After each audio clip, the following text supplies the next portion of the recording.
Hey everybody, this is TJR. I just came across this article in Forbes about a new comic book about the Beatles. It's been a while since I've been able to talk about comics on this channel. I've been meaning to, so this is a perfect opportunity. Now, the book is going to be called Paul is Dead, and the headline on Forbes reads, Paul is Dead, new psychedelic comic explores Beatles conspiracy theory, parentheses, first look. I'm going to read from the article here first. The Beatles are so inextricably linked with rock and roll and 1960s culture that it's almost impossible to imagine our world without them. At the same time, their profound impact on music and society in general offers up some interesting what-if questions about the tenuous nature of history. Had things gone even a little bit differently for the band, what would reality even look like? In his 2017 alternate history novel, Once There Was a Way, author Bryce Zabel dared to ask what if the Beatles stay together. 2 years later, director Danny Boyle probed a world where the group never existed in Yesterday. And by the way, I've explored some of this alternate history myself with a video I did wherein I talked about an alternate history story that was very similar to what was in the movie Yesterday, except that it was not a rom-com. I'm going to go back to the article now, which talks to the two creators of the book. And now writer Paolo Baron and artist Ernesto Carbonetti, the duo behind Punk is Undead, are the latest creatives to ponder their own Fab Four conundrum. What if Paul McCartney died during the recording of Sgt. Pepper's Lonely Hearts Club Band in November of 1966? On sale next month from Image Comics, Paul is Dead When the Beatles Lost Paul McCartney presents a fictionalized account of the famous conspiracy about Paul dying and being replaced with a perfect lookalike. The hoax cropped up at the tail end of the 60s and captivated the world's collective imagination as fans attempted to discover the truth, going so far as to try and discern hidden messages in Beatles records by playing them backwards. It was obviously nuts. Or was it? So this is an interesting idea. At first I thought this was going to be a book that explored the conspiracy theory. And there have been a lot of books that have explored it, and a lot of videos here on YouTube that explored it.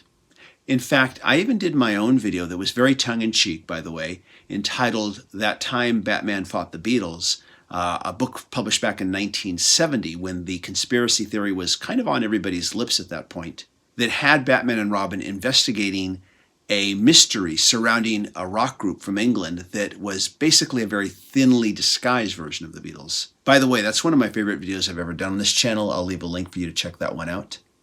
Now, the article continues to discuss some of the book's ideas with its creators, and I'll quote here. First, me and Ernesto are both musicians. We feel a special attraction to music legends. I had a band for more than 20 years, and the Beatles were my first idols, never to be surpassed. Barron said in a statement to Forbes Entertainment, the urban legend known as Paul is Dead was always hard for me to believe. I always laughed it off, but still I was curious about it for years. So now I'm working with this amazing medium, the comic. I can share with people all my research from newspapers, books, documentaries, and interviews about the conspiracy of Paul being dead. It is just like investigating a cold case and giving a very personal opinion. Apparently, the creative team behind this book has done a lot of research because here's a little quote from them. We've scrupulously reconstructed the studio of the 60s, the same recording rooms, instruments, clothes, and so on. It's a psychedelic experience for the eyes, and it's touching to see how the Fab Four get along during the sessions and their everyday life. At the same time, it's a detective story about the search for a missing friend in the special atmosphere of London in the 1960s. The concept behind this book is intriguing.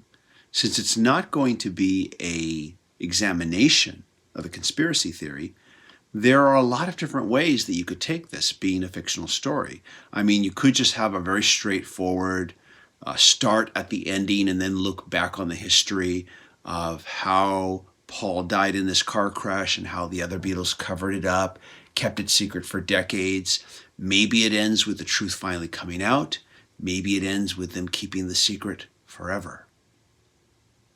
Or, who knows, maybe a supernatural element comes into play.